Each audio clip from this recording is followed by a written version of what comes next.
नमस्कार दोस्तों, मैं स्वानंदेश बुद्धिसागर अर्थसंवाद के हिंदी के एपिसोड में आपका स्वागत करता हूं। तो दोस्तों, आज मैं आपके साथ 29 जुलाई एक्सपायरी का निफ्टी और बैंक निफ्टी का हम एनालिसिस करेंगे।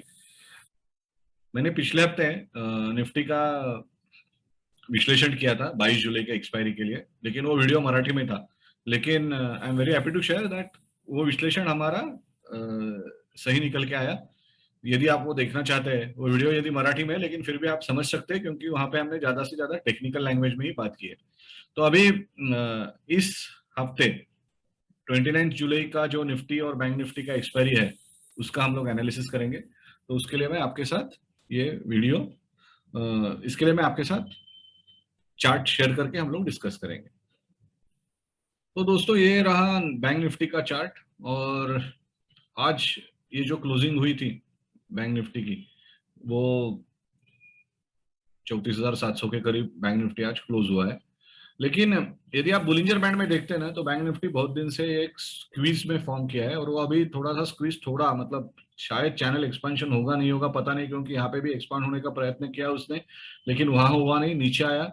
लेकिन नीचे भी उसने बुलिंजर बैंड का जो -2 टाइम स्टैंडर्ड डेविएशन का जो सपोर्ट लाइन होता है, लोअर बैंड रहता है, उस पे वहां पे उसने सपोर्ट लिया और आज ऊपर जाने की उसने कोशिश की। लेकिन अभी निफ्टी, बैंक निफ्टी को पहला रेजिस्टेंस कहाँ पे आएगा, तो ये 35,200 पे बुलिंजर बैंड का जो मिडल रेंज है, 20 डे मूविंग एवरेज वहां पे रहता है। तो वहां पे 35,001 कितने में आता है ये, दैट इज अराउंड 35,200, वहां पे उसको पहला रेजिस्टेंस आ सकता है।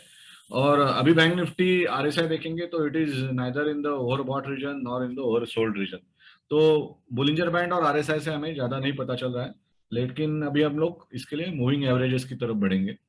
मूविंग एवरेजेस यदि हम लोग देखेंगे बैंक निफ्टी का, तो वो क्या दर्शाते हैं, तो पिछले हफ्ते जो ड्रॉप हुआ था वो कैसा था। तो मतलब पिछले एक्सपायरी में जो ड्रॉप हुआ बैंक निफ्टी का, वो वो नीचे 100 डे मूविंग एवरेज की जो लाइन है, वहां पे टच नहीं हुआ, लेकिन बीच में ही आज वो वापस ऊपर जाने की कोशिश की। लेकिन what important thing has happened over here is, bank Nifty has broken it's 50 day simple moving average and 50 day exponential moving average. ये दोनों सपोर्ट उसने परसों ब्रेक किए थे और वो उसके नीचे गया था। और आज उसने कोशिश क्या की कि आज उसने कोशिश ये वापस वो जो रेजिस्टेंस करके अभी एक्ट होना शुरू हुआ है उसको, 50 डे मूविंग एवरेज और 50 डे एक्सपोनेंशियल मूविंग एवरेज, ये ब्रेक करने की कोशिश की। ऊपर गया, वो ब्रेक करके ऊपर गया, लेकिन क्लोजिंग उसकी नीचे हुई है। तो ये हमारे लिए स्टडी करने वाली सिचुएशन है कि अभी ये रिटेस्ट कर रहा है और नीचे जाएगा, या और कल वापस अटेम्प्ट मार के ऊपर जाएगा। और यदि वो ऊपर जाता है तो ऊपर तो उसको और स्ट्रॉन्ग रेजिस्टेंस 35,200 पे है, क्योंकि वहां पे ये सारा कॉन्वर्जेंस हो रहा है। मतलब 9 day exponential moving average, 20 day simple and exponential moving average and 26 day exponential moving average, इन सबका कॉन्वर्जेंस अराउंड 35,100 35,200 के बीच हो रहा है। तो this will again act as a very strong resistance on the basis of moving average basis for Bank Nifty. तो आपको ये दो लेवल्स, मतलब 35,200 की लेवल भी, और यहाँ पे भी 50 डे मूविंग एवरेज की 34,800 की जो लेवल दिख रही है, 34,750 800 की जो लेवल है, ये दोनों लेवल इसको रेजिस्टेंस करके एक्ट हो सकती है। और यदि नीचे आने लगता है बैंक निफ्टी, तो क्या हो जाएगा, तो यहाँ पे उसका 100 डे मूविंग एवरेज उसको 34,200 पे सपोर्ट देगा। और यदि वो तोड़ के नीचे आता है तो 33,900 पे उसको एक्सपोनेंशियल मूविंग एवरेज का सपोर्ट है। तो ये 29 जुलाई तक moving average basis and Bollinger band basis कहाँ कहाँ पे रेजिस्टेंस आ सकता है और कहाँ कहाँ पे सपोर्ट आ सकता है, ये हमने देखा। अभी अब यहाँ पे देखो, बैंक निफ्टी का क्या हुआ है कि 35,000 का जो स्ट्राइक प्राइस है, ये स्ट्राइक प्राइस पे 60,000 का पुट राइटिंग, सॉरी 60,000 का कॉल राइटिंग हुआ है।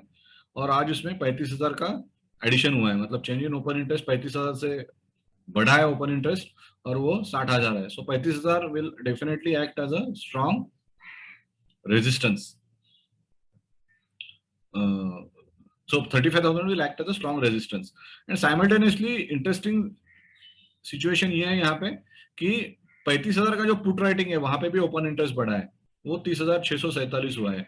और ये मैं इसलिए इंटरेस्टिंग बोल रहा हूँ सिचुएशन, क्योंकि यहाँ पे जो ओपन इंटरेस्ट है वो पॉजिटिव है और निफ्टी आज इन द मनी क्लोज हुआ है, ठीक है ना। 35,000 स्ट्राइक प्राइस का पुट के हिसाब से निफ्टी का जो क्लोजिंग है वो नीचे हुआ है, so in the money closing होके ओपन इंटरेस्ट बढ़ा है। तो whether put writers are strong और पुट बायर्स आर स्ट्रांग, क्योंकि in the money put writing मतलब इन द मनी का पुट ऑप्शन का ओपन इंटरेस्ट बढ़ा है।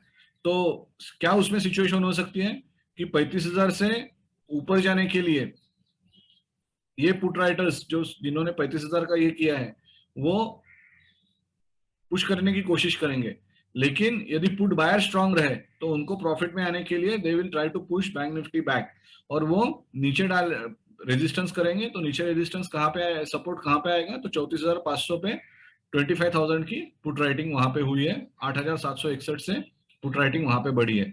तो यहाँ पे 34,500 का जो सपोर्ट है वो रहेगा, क्योंकि ये क्यों मैं बोल रहा हूँ कि 60,000 का जो कॉल राइटर्स है दे विल ऑल्सो अपोज 35,000, और 35,000 के जो पुट बायर्स है they will also try to push Nifty down only. तो ये दोनों तरफ से मतलब निफ्टी को ये जो रेजिस्टेंस है वो 35,000 का रेजिस्टेंस स्ट्रॉन्ग रेजिस्टेंस हो सकता है, और यदि वो 35,000 का जो रेजिस्टेंस है वो ब्रेक करता है तो 35,500 पे 40,000 का पुट राइटिंग हुआ है। सो ये लेवल्स इंपॉर्टेंट है along with the moving average. अब निफ्टी का जो हमने डिस्कस किया था पिछले हफ्ते, तो मैंने बोला था आपको कि डेली बेसिस पे यहाँ पे स्क्वीज है, और वो अभी भी स्क्वीज के रेंज में ही ऑपरेट कर रहा है, और आरएसआई भी it is not in the overbought region और ओवरसोल्ड रीजन। तो इंपॉर्टेंट चीज आज क्या हुई है कि निफ्टी ने within the Bollinger band, उसका जो सिंपल मूविंग एवरेज रहता है, मतलब जो बुलिंजर बैंड का मिडल रेंज रहता है, सेंट्रल रेंज है, वो उसको ब्रेक करके उसने ऊपर क्लोज हुआ है। तो अभी निफ्टी को ना 16,000 के आसपास ऊपर वाला जो बुलिंजर बैंड है वहां पे उसको रेजिस्टेंस आ सकता है। और इन द सेम फैशन यदि हम लोग मूविंग एवरेजेस देखेंगे निफ्टी की, तो मैंने पिछले हफ्ते क्या बोला था, 15,700 और 800 के बीच उसके जो मूविंग एवरेजेस है, डेली मूविंग एवरेजेस, वो तीनों मूविंग एवरेजेस कॉन्वर्ज हो रहे थे। और इसलिए जब उसने क्या किया था, तो it actually gave a gap down start. Bakrid के पहले दिन उसने गैप डाउन ही स्टार्ट दिया और वो नीचे गया, और मैंने ये बोला था कि यदि ये रेजिस्टेंस टूटते हैं तो डायरेक्टली उसको सपोर्ट 15,550 पे वहां पे उसने टच किया, और वापस वो ऊपर आने की कोशिश की, और कल छुट्टी थी और आज उसने वापस गैप अप स्टार्ट दिया है। लेकिन अभी क्या सिचुएशन है, तो आज उसने वो तीनों डेली मूविंग एवरेजेस जो है निफ्टी ने वो तीनों तोड़े हैं। लेकिन वो कहाँ पे क्लोज हुआ, 15,800, क्योंकि मैंने परसों बोला था कि 15,800 पे हेवी कॉल रेटिंग हुआ था 22 जुलाई के लिए, तो 15,800 तोड़ के ऊपर जाना 22 जुलाई तक निफ्टी को मुश्किल था। लेकिन आज क्या हुआ, आज वो एक्सपायरी खत्म हो गई है, ठीक है ना। तो जिन्होंने 15,800 के कॉल बेचे थे they all have moved out of the system with a good profit in their hands.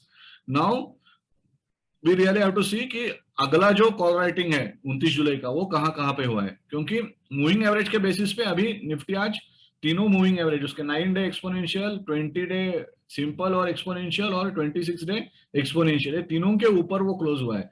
तो अभी मूविंग एवरेज के हिसाब से निफ्टी को ऊपर कोई रेजिस्टेंस नहीं है, लेकिन उसको और एक रेजिस्टेंस टेक्निकल बेसिस पे उसका जो है वो लॉन्ग टर्म ट्रेंड लाइन जो है निफ्टी की, वो अभी 15,000, 16,100, 16,000 और 16,100 के बीच आएगी अगले हफ्ते, तो वहां पे उसको रेजिस्टेंस रहेगा। लेकिन साइमल्टेनियसली तो अभी यहाँ पे देखते हैं कि ऑप्शन राइटिंग किस हिसाब से हुआ है।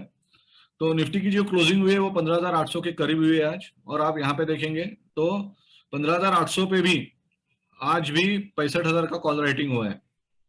टोटल कॉल राइटिंग 65,000 का है, आज 8,660 से कॉल राइटिंग बढ़ा है, और साइमल्टेनियसली पुट राइटिंग भी यहाँ पे 24,000 से बढ़कर आज 15,800 में 51,157 पर पुट राइटिंग हुआ है। तो इसका मतलब क्या है कि ये जो 15,800 की लेवल है वो हेवीली निगोशिएट होगी, क्योंकि ये call writers they will try to push it down, और ये जो पुट राइटर है they will try to push it up. और 16,000 पे आप देखोगे तो 16,000 पे हाईएस्ट कॉल राइटिंग हुई है, जहां पे 86,000 की कॉल राइटिंग है। तो यहाँ पे डेफिनेटली निफ्टी को 16,000 को रेजिस्टेंस आएगा, क्योंकि 65,000 में भी क्या हुआ है कि change in open interest positive है, तो ऐसा भी हो सकता है कि कॉल बाइंग भी, मतलब call buyers can also be strong over here. तो ये सब देखते हुए ऐसा लगता है कि 16,000 का जो रेजिस्टेंस है that will act as a main resistance for the Nifty. उसके बाद 16,100 और 16,200 की जो कॉल राइटिंग हुई है वो भी 40,000 और 42,000 की है।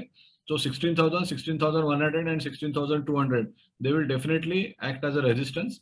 And as far as support is concern, तो निफ्टी को 15,700 पे हुई है, 15,700 पे 48,000 रेटिंग हुई है, और 15,500 पे 67,000 230 की हुई है। तो ये दोनों लेवल 15,700 और 15,500 definitely will act as a support for Nifty. और ये 15,800 की लेवल मेरे ख्याल से निगोशिएट हो सकती है, क्योंकि दोनों तरफ 65,000 और 51,000 का कॉल और पुट राइटिंग हुआ है। लेकिन यदि यहाँ पे कॉल राइटिंग जो बढ़ा है, ओपन इंटरेस्ट जो कॉल राइटिंग जो बढ़ा है वो एट द मनी बढ़ा है, क्योंकि 15,800 के ऊपर थोड़ा सा ऊपर ही निफ्टी क्लोज हुआ है, और वहां पे कॉल राइटिंग बढ़ा है, मतलब यहाँ पे थोड़े कॉल बायर्स जो है वो भी स्ट्रांग हो सकते हैं, and they can try to push Nifty up to 16,000, and simultaneously the 15,800 put writers will defend the position so that Nifty does not go below 15,800।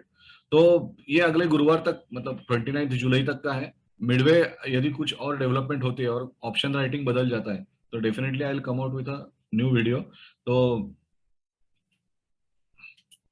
दोस्तों अभी के लिए इतना ही।